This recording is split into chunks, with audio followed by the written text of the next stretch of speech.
Welcome to Hope on Fire, relevant talk radio for young adults. Whether you're 25 or 45, there's bound to be a discussion that you care about. Our mission is to share practical ways to find God in your everyday life. And now today's host, Chris Lang.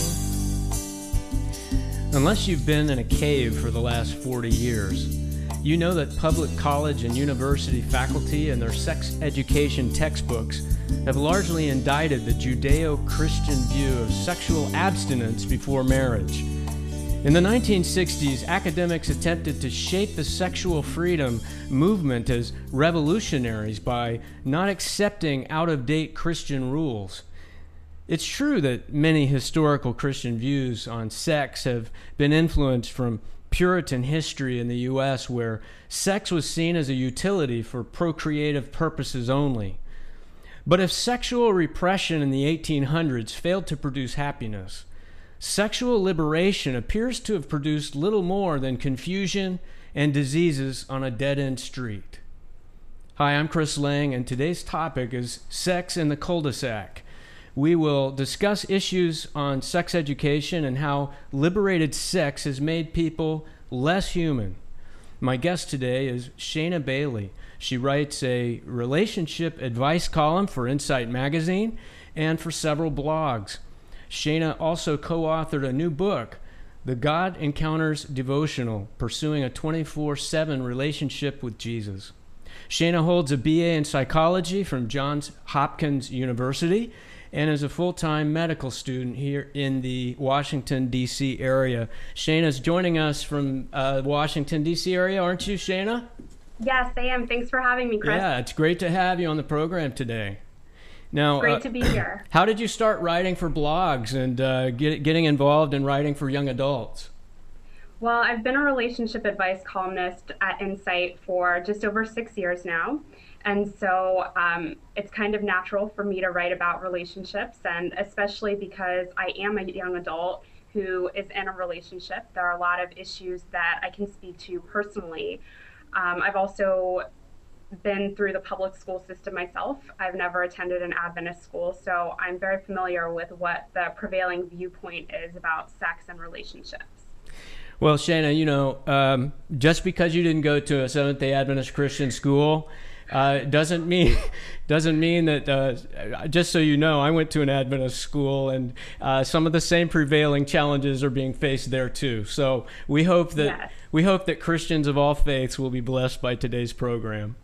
I'm sure. You know, I've been interested in the whole area recently when we started talking about this program, the first element on sex education and some of the dynamics that are going on. You know, I noticed an article about Britain's National Health Service recently started urging their teachers to emphasize that sexual relations can be healthy and pleasurable instead of simply explaining the mechanics of sex and warnings about diseases. They actually are using a pamphlet called Pleasure.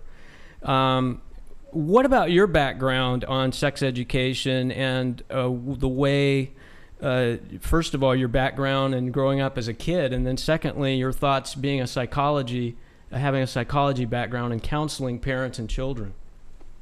Right. Well, I guess for my background in the home, we didn't really talk about sex. We never used that word. I never heard anything about it. And so the majority of the education that I got was from my public school health education class. And like you mentioned, the mechanics were what was mainly talked about. It was very factual, and there were a lot of pictures of, you know, microscopic fertilization and things like that. And the actual basis of why are we having sex at all? What is the reason for this activity to begin with? That wasn't really discussed with me until I was much older, and I was being influenced by my friends and by TV and of course by church. And so I think it's very interesting what the British public education system is trying to do. I think that they are trying to address that issue about why are we doing this at all, and not make it all factual and not really applicable, but they're failing to incorporate the spiritual side of it. Mm-hmm. And it really was God who invented sex to begin with. And to fail to include that, I think, is a huge mistake. You know, Shayna, it mentions in the article that England has the highest number of abortions in Europe, and they also have some of the highest rates of STDs in all of Europe. Right. And so what you're saying is that it's not enough to suddenly be saying, hey, let's talk about the mechanics. Maybe we can just change our game here and try to, you know, they've been talking about mechanics for so long, and now by talking about pleasure, so many people are you know, especially the few believers left in England, are concerned that it's just basically going to have teens going out there and practicing. Right. Well, I think that a lot of what we need to be doing is addressing the whys behind what we say. Why do we give the instructions that we do? And you mentioned that the abortion rate is really high, the STD rate is really high, and a lot of Christian-based abstinence programs have gotten flack because they don't address the they don't address the whys behind what is happening. They just say, don't do this, but they don't explain why. And I think that it's exactly the same thing that's happening is what we're seeing. And if you don't have an understanding of why you should have respect for your body, why you should be abstinent before marriage, then bottom line, regardless of what education you get, you're not going to, because you don't understand and you don't believe that you should. Don't you think that especially Christian young people, you know, teenagers, young adults, they, you know, the question, how far can we go, you know, and still be Christian?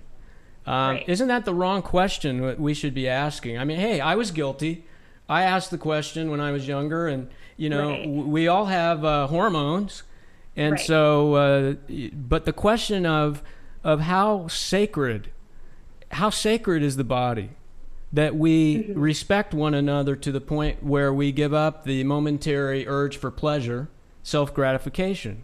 Isn't the question wrong to be asking as Christians, how far can I go and still not be having sex?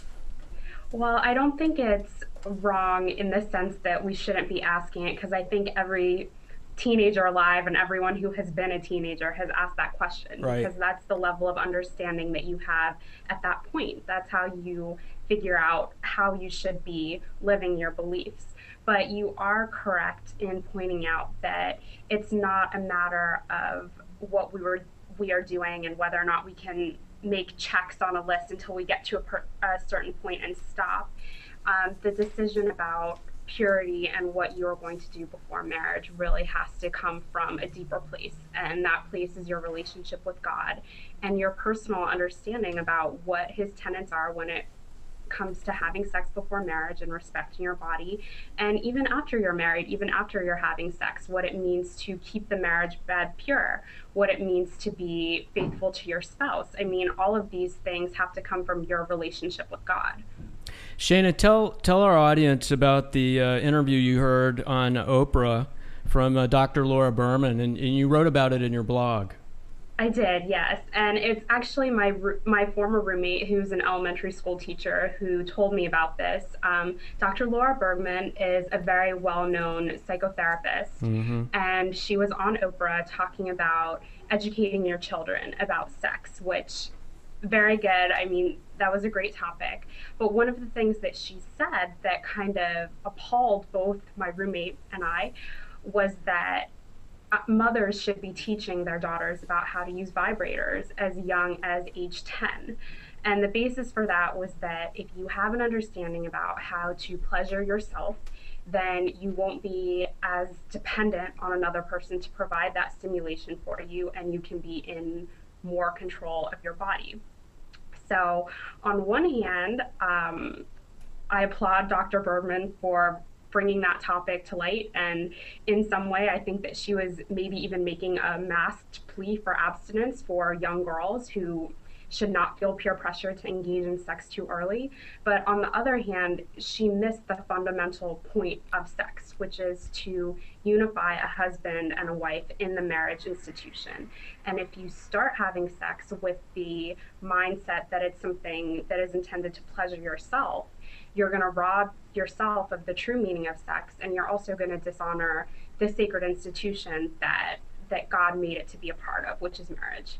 Do you think parents today are just handing off the baton to schools too much? What is the responsibility for parents in this area, and how I mean, in the context of this survey that was done recently showing that the majority of Midwestern and Southern regions of the country, in the United States, of course, say their schools are more likely to teach abstinence-only curriculum, and those on the coast are much more likely to be talking in other types of sex education that include, handing out condoms and things.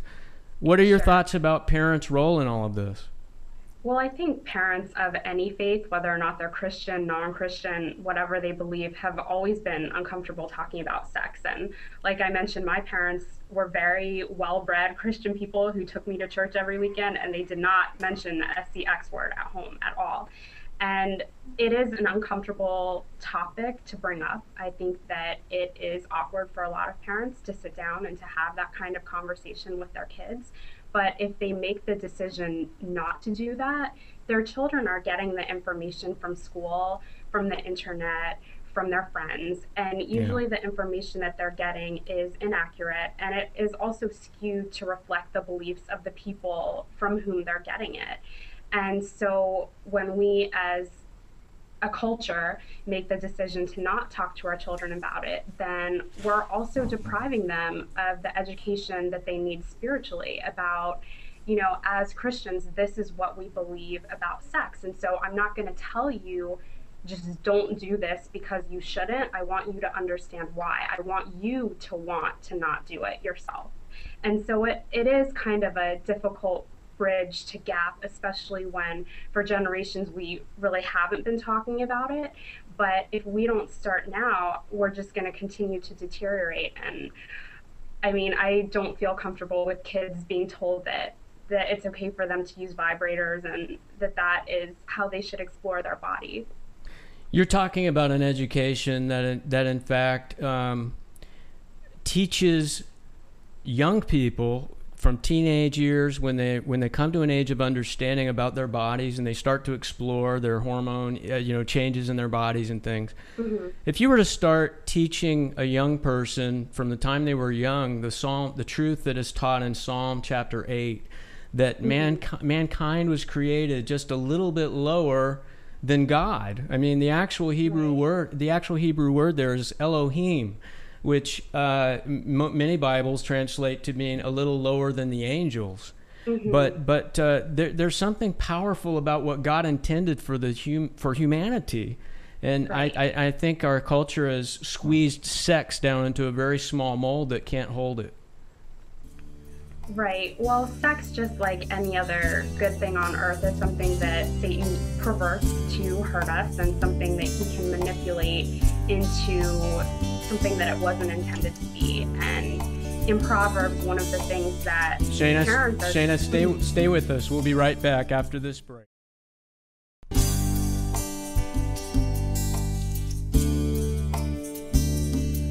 Welcome back. I'm Chris Lang, your host on Hope on Fire, relevant talk radio for young adults. I'm here in the studio today with my guest, Shayna Bailey, who's joining us via webcam from the Washington, D.C. area. Welcome back, Shayna. Thanks, Chris. Now, before the break, we were in the middle of sharing about this issue of sex in our culture being made too small, forced into a mold that's too small for it. And you were about to share a passage from Proverbs. Right. Well, we were talking about sex education and how prevailing culture has kind of diminished what sex is intended to be by focusing on the physical aspect of it and completely ignoring the main part of it, which is spiritual. And I was going to mention that in Proverbs, parents are told explicitly to train up their children in the way that they should go, and when they're old, they will not depart from it. And so the burden is very clearly falling to parents and to us as a Christian culture. And unfortunately, it's something, like I mentioned, that is difficult to talk about. And because of that, I think that we've been neglectful in really doing our part to educate our children. Do you think it's just that the mystery of sex? I mean, why is it so hard for parents? I mean, I don't happen to have children, And I'm just curious, from your involvement in counseling parents and families, why do you think it's so hard for parents to talk about it? Well, first of all, if you don't have an example of a parent talking to you, it's hard to be the first generation to bridge that gap. Yeah. Second of all, sometimes we don't know exactly what to say. And you brought up the question before of how far is too far. And sometimes as Christians, we don't even know the answer to that ourselves. We either end up on one extreme where we don't want to touch, we don't want to have any sort of physical contact at all, or we just kind of feel like, well, maybe if we're doing it, but nobody is finding out, then that's okay too. And a lot of times we just don't know what to say. There was a statement in a book called Celebrating Your Sexuality by Dwight Hervey Small, written almost 40 years ago, but the concepts in this short book were amazing to me as I studied for this program. He says the assumption that the ultimate goal of existence is the satisfaction of impulses has led sex into the cul-de-sac of tedium. With greater availability has come greater meaninglessness. I thought that was powerful, especially as we're talking about the change in society and culture and the views about premarital sex. The Gallup poll, in 1969, the Gallup poll was done asking people about their attitudes on premarital sex. And it showed that 2/3 of the people in 1969 said they believed it was morally wrong. Well, 40 years later, just last year, that statistic was swapped completely opposite. And society now is 2/3 is saying it's morally acceptable. Sure. Yeah. And so the idea that the media, academia, where basically it's saying if you're not hurting someone else, then it must be okay. Right. What is a Christian to do in this culture in terms of living out their faith in relationships and when they're so surrounded by what is considered normal? Right. Well, like with any other aspect of Christianity, it has to be a conscious decision that you make. And you're right that the prevailing culture doesn't really see anything wrong with it. In fact, I think most people consider that it's healthy to start exploring your body and to start having sex before marriage. And if you're not, then you're somehow medically unhealthy. But as a Christian, you always have to apply your own veil to whatever is happening around you, because the Bible says that we're going to be in the world, but not of the world. And so just because you're surrounded by people who are engaging in certain behaviors, it doesn't necessarily mean that you yourself have to be a part of that culture. And that will carry over, of course, into the relationships that you have and who you will choose to have your courtships with. Because if you are not joined with someone of a similar spiritual belief, it's going to be very challenging and it's going to be very difficult to stand up for who you are. But you have to know within yourself and have a commitment in your own mind that you're going to live a certain way regardless of what's happening around you. You wrote an article, another blog article that was fascinating, called STD Ecards and the Second-Hand Rule. Talk about the conversation that you had with your coworker and some of the statistics that you noted in that article. Right. Well, as I mentioned, I'm not really around a Christian crowd. Really, anytime I work in a hospital that is not affiliated with any particular religion. And I was speaking to a coworker who is my age, in her mid-20s, and we were talking about how many sexual partners it is socially acceptable to have before you're married. And so she said in her mind that it was 5, meaning that as long as you could count them on one hand, you were fine. But when you started getting to the second hand, then you were kind of in dangerous territory. And so we were applying our view to that of our patients, and it's a psychiatric hospital, so we have patients who come from a variety of backgrounds, and often they are exposed to a lot of deviations that the normal population would not be exposed to.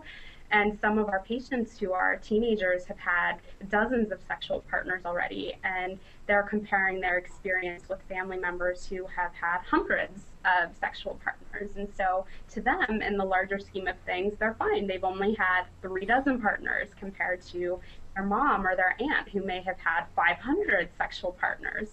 And so there is a company, a public health company, who created an e-card that you can distribute to your partners if you discover that you have contracted an STD, and it becomes necessary to notify your partners. And so on one hand, I am a medical student, and I think, wow, that's awesome. Yay, public health for, for wanting to encourage us to be responsible about communicating. But on the other hand, what has our society come to that we have e-cards, we have a greeting card to tell someone that I might have given you an STD? Yeah, we're living in a society, again, that is constantly rewriting what normal means. Mm-hmm.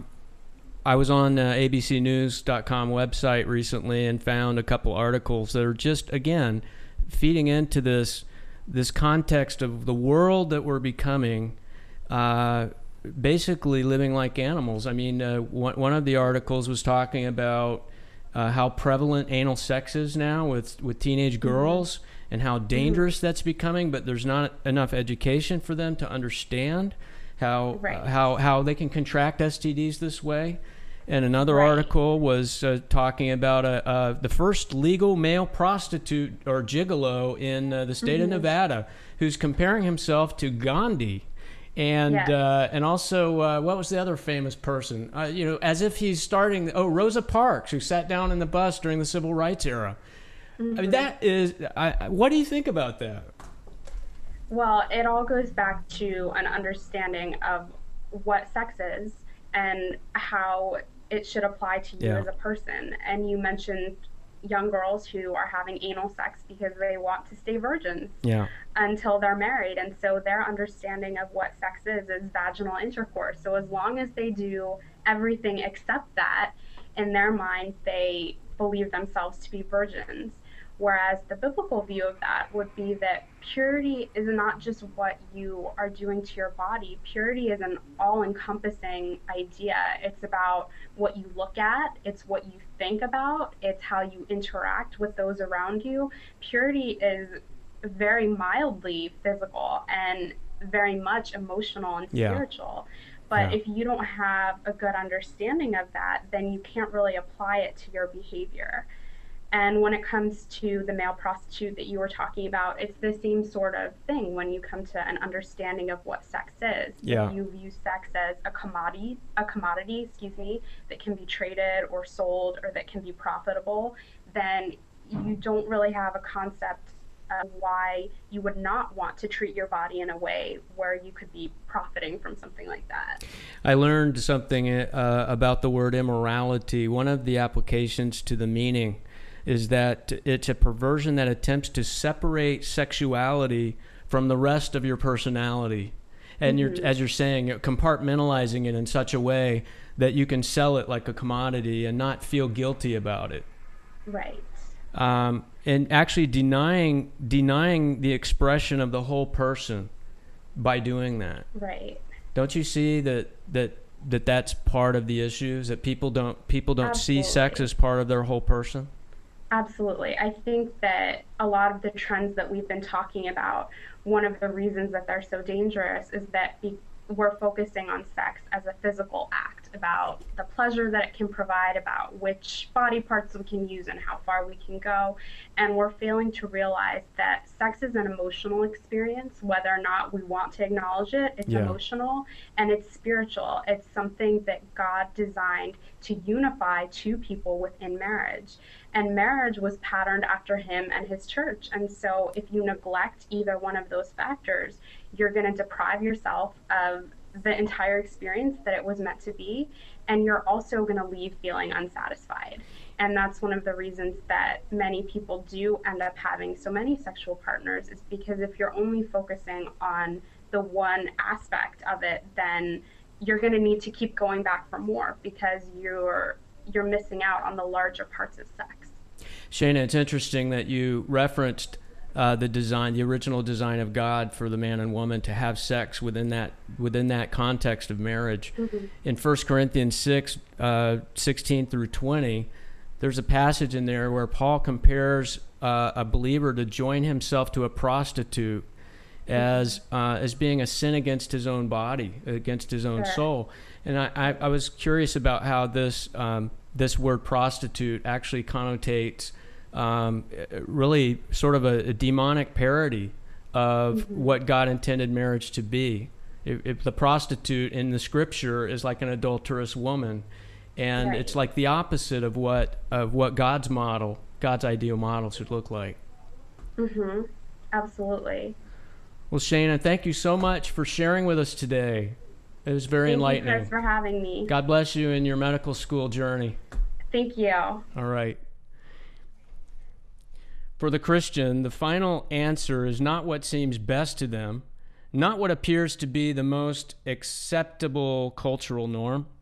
It's solely a matter of God's declared purpose. The same faith that brought you to believe in Jesus as your Savior also believes that your sexual expressions should be based and shaped on biblical designs. In the end, you're not enslaving yourself to sexual repression, but freeing yourself to more fully display the glory of God in your life. You can listen and download this program absolutely free to share with your friends, and we hope you'll join us again next time here on Hope on Fire. God bless you.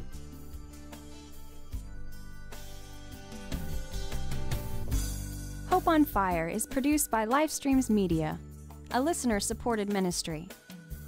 To download a free copy of today's program or be a part of our social network, please visit our website at hopeonfire.org.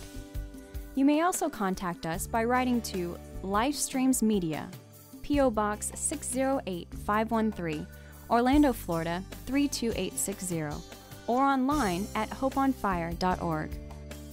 Thank you so much for your letters and continued support. Until next time, may God set your hope on fire.